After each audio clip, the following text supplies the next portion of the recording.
assuming that my click-through rate isn't being wonky just because of the way that videos are being shown to people, I would assume that if my impressions went back up, my views would actually be really, really high. Like, really high for what my channel should be. At least, what it has been. Because how have my views actually been over the past little bit? So, the last video I had that did well was Vim is the best text editor, and that is at 2,500 views right now, which is pretty normal for my channel. That's a pretty acceptable amount.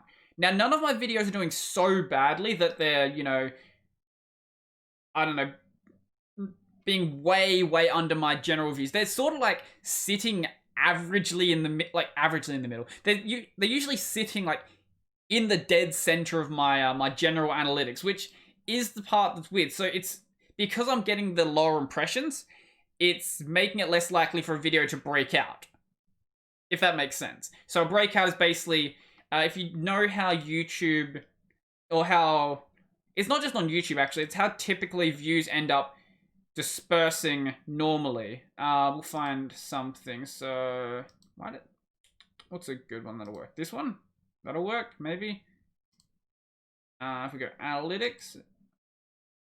Yeah, okay, that's a perfectly fine one. So, the way that views typically break down is you'll have this logarithmic curve. So basically you get most of your views right at the start. This is why I'm thinking of moving it back into the period where it's like most of my viewers are actually watching stuff, because if most of the views are happening right here, you kind of want this to be in the period where you're getting the most views.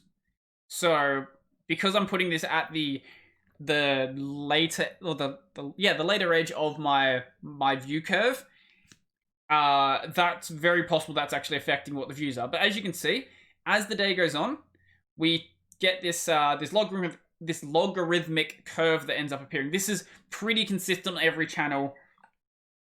Really, the only channels that don't get this are the channels that upload crazy viral videos, and then other videos get like couple thousand views. So you'll have someone who uploads a 1 million view video, and then another video that they upload is like 10,000 views. So those are pretty much the only channels where they don't have this logarithmic curve. But you can look at 100 sub channels, 10,000 sub channels, 100,000 sub channels, million sub channels. If you go find a video where they talk about their metrics, basically they're all going to show you pretty much the same thing. Now the numbers are going to differ, and the sharpness of the actual curve itself is going to differ. But you will pretty much see the same thing. Like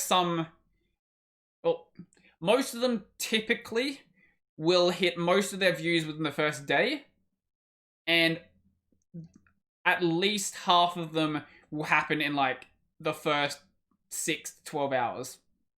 Mine typically ends up being a bit later, at least lately. Like, as you can see, we have the big peak at the start, and then it's sort of like if you take a subsection of this graph, you get like a little bit of a linear growth here. But if you look at the entire thing, it is logarithmic. But some people, it's a much, much sharper graph where you have like it'll be, you know, up really high and then like this. So it's sort of like more like a right angle. That's usually the true ranges it's in. It's usually a really smooth logarithmic curve where you have most of your views hit by the end of the first day, but they're pretty evenly spread out after the first like 3 or so hours.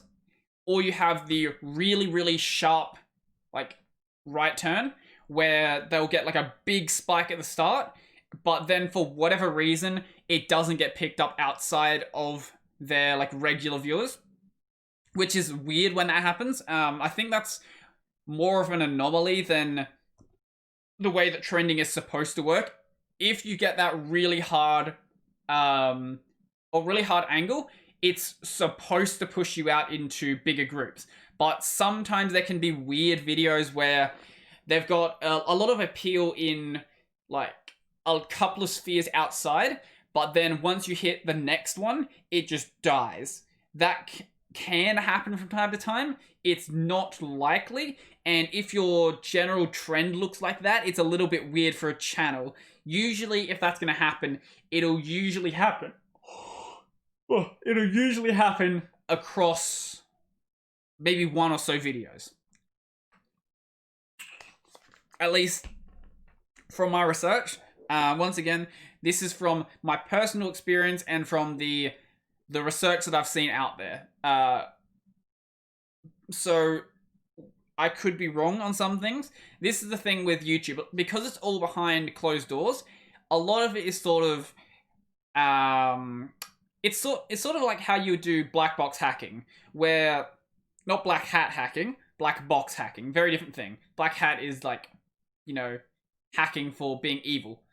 Hacking for being evil. Hacking for evil purposes. Black box hacking is where you don't know the internals of the actual system, but you are trying to push input in it, look at the output, and then trying to infer the internals. That's kind of the position that every creator is in with YouTube, and with a lot of other platforms as well. It's different with, say, like Library, because the actual algorithm is publicly known. It's very abusable, but it's publicly known.